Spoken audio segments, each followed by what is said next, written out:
You might look at your bank account, your investment account, or maybe your debt balance and think, hey, I'm not really going anywhere. Or maybe you're not saving as much as you want. Or maybe your investments don't look as impressive as you would like them to be. Or maybe you still have a lot of debt.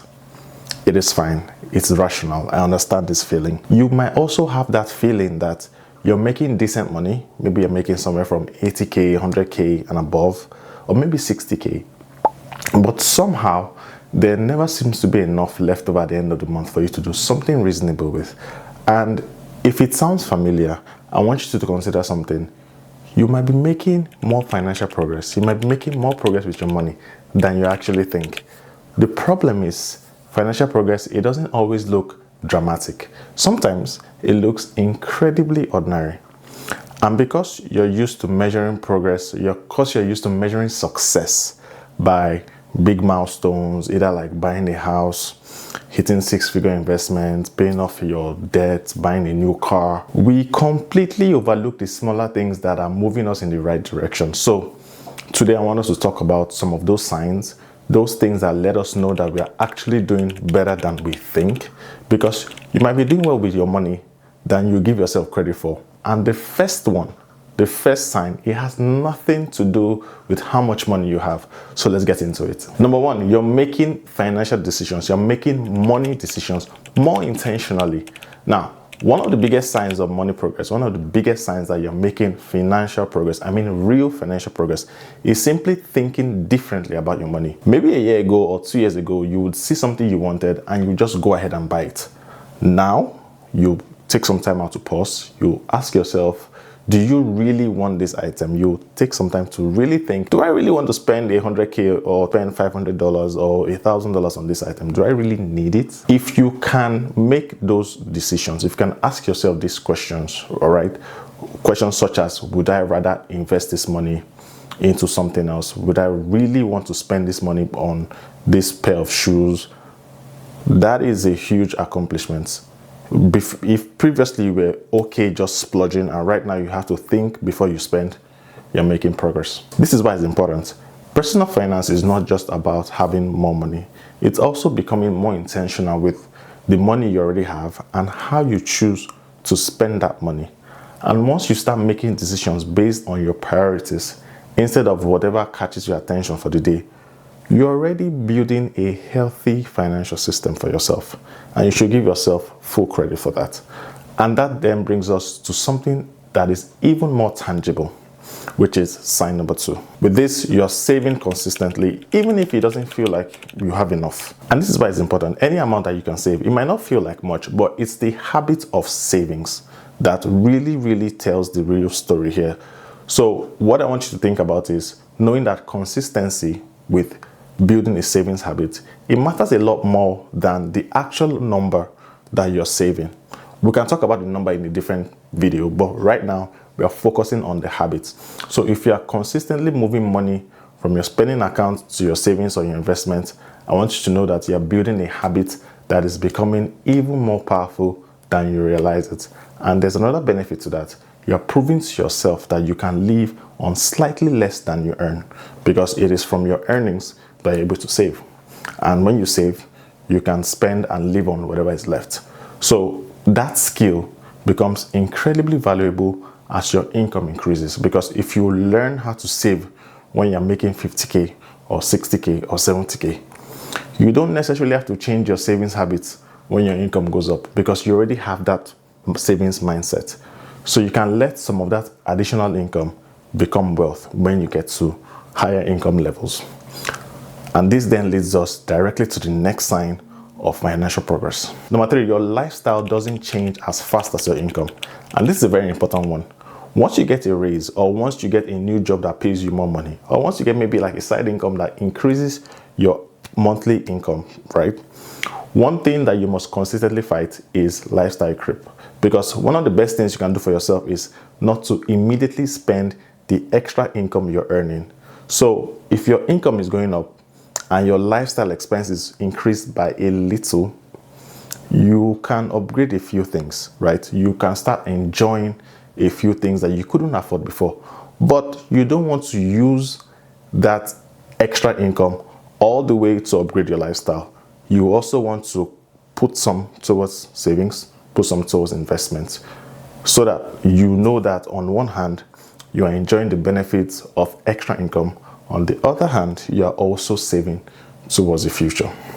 So if your income is consistently increasing while your expenses are moving a bit slowly, you are quietly creating more room for savings and investments and financial flexibility, which is important. And speaking of flexibility, there's another milestone that is easy to underestimate. I'll talk about it in sign number 4.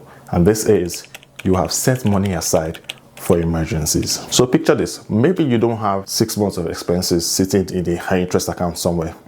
Or maybe you don't have even 3 months of savings saved up somewhere. You might have just $1,000, you might have $2,000, or maybe $3,000 saved up. As long as that is enough to cover one unexpected expense without making you reach into your credit card, that is real progress.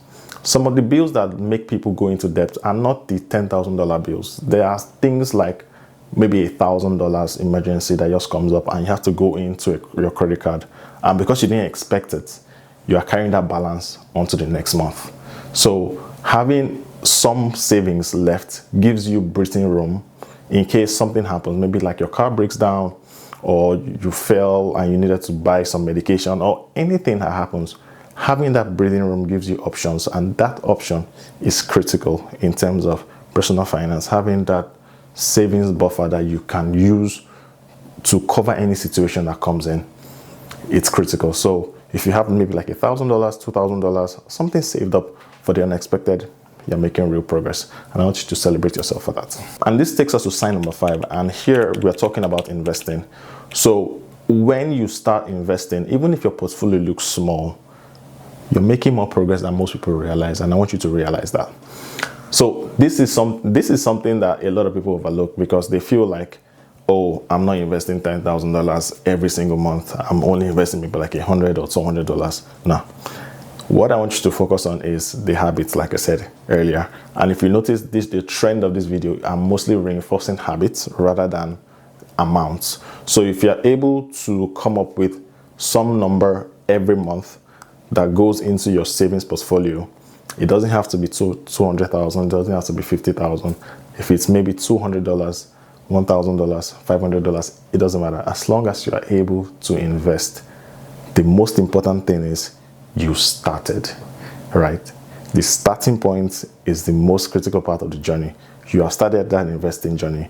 You started putting money aside into assets that have the potential to grow over time. And now you're giving your future self something you didn't have before. You're giving your future self time, because time allows your money to grow. It allows your investments to mature. And that is quite important because investing is one of those things where those early years can be painfully slow. Those early years where you're trying to get from 0 to 1,000, from 1,000 to 10,000, from 10,000 to 100,000. Those years can be painfully slow, trust me. But as long as you have started, you're able to capitalize on that momentum, building on a savings habit. And before you know it, once you look back a couple of years down the line, you'll be like, whoa, how did my portfolio get this big? Starting is important. Continuing is also more important. Eventually, your contributions are not doing all the work. Eventually, compound interest is going to kick in. Your existing investments will start generating returns that will plow back into it. And the time that you've given yourself to do that is going to come in handy.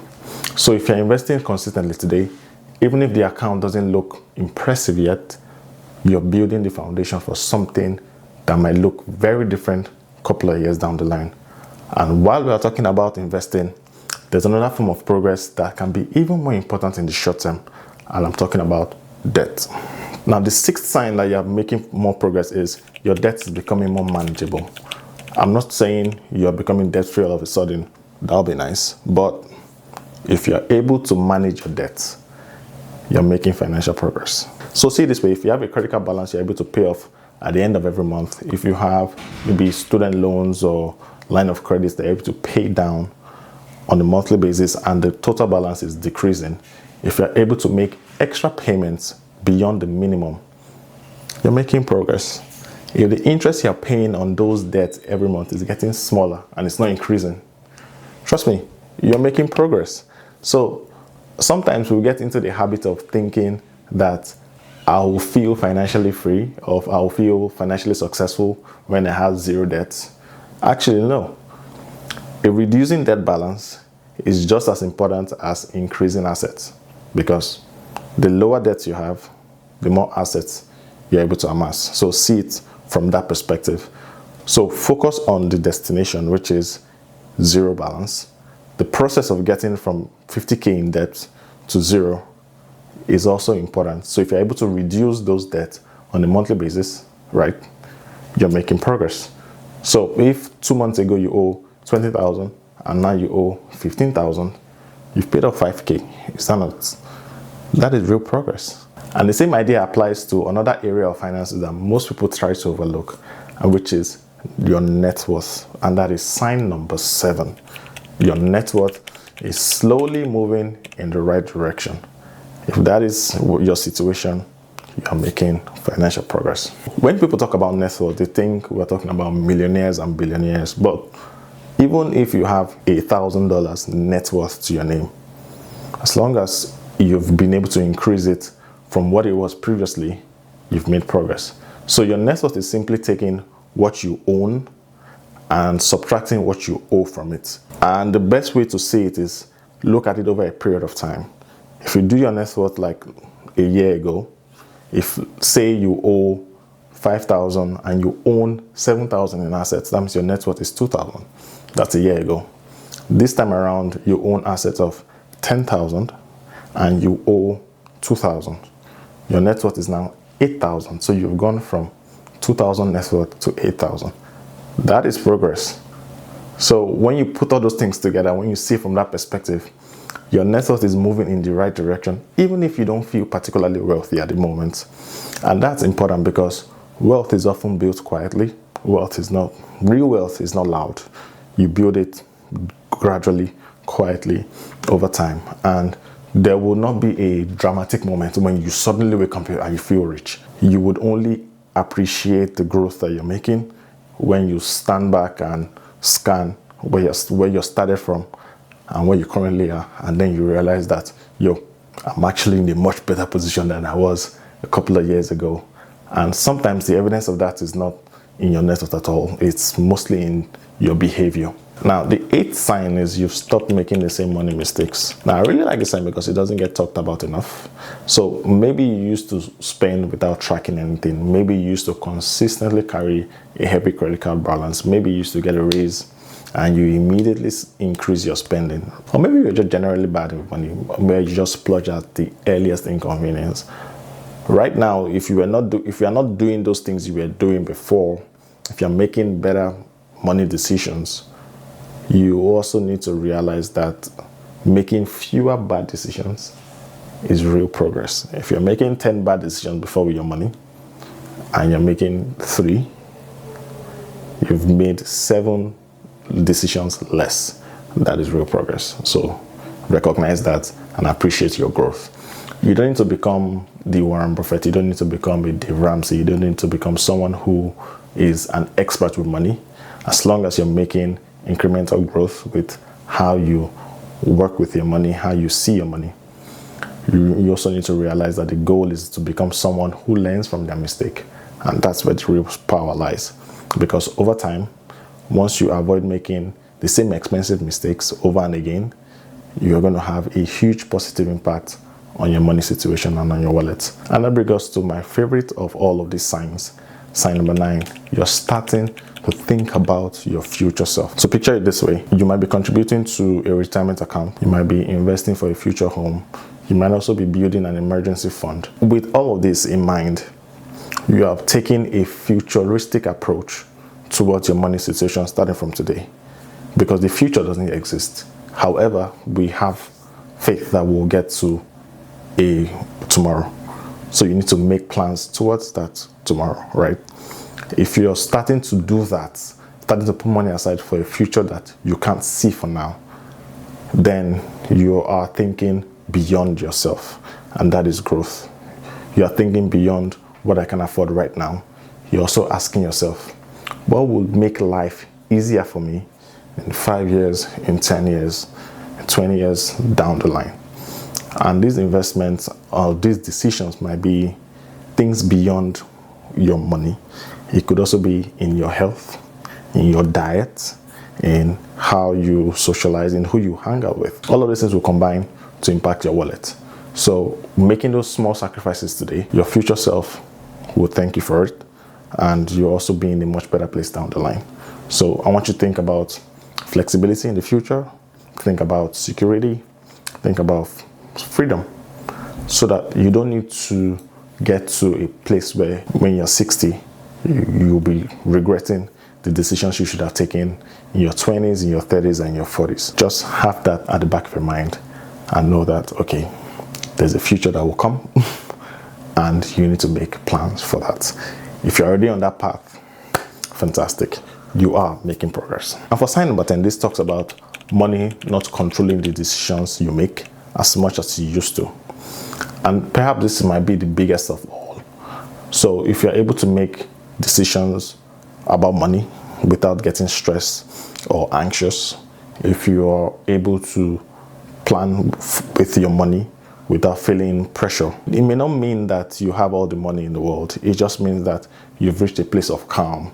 You're able to work with a budget. You're able to put some things aside, drop a plan, and know what you're capable of and what you're not, and being comfortable to live in the middle, whereby you're able to say, hey, this is what I can afford and I'm fine with it and I will go with it, without feeling pressure of what if, right? Without feeling any fear of missing out.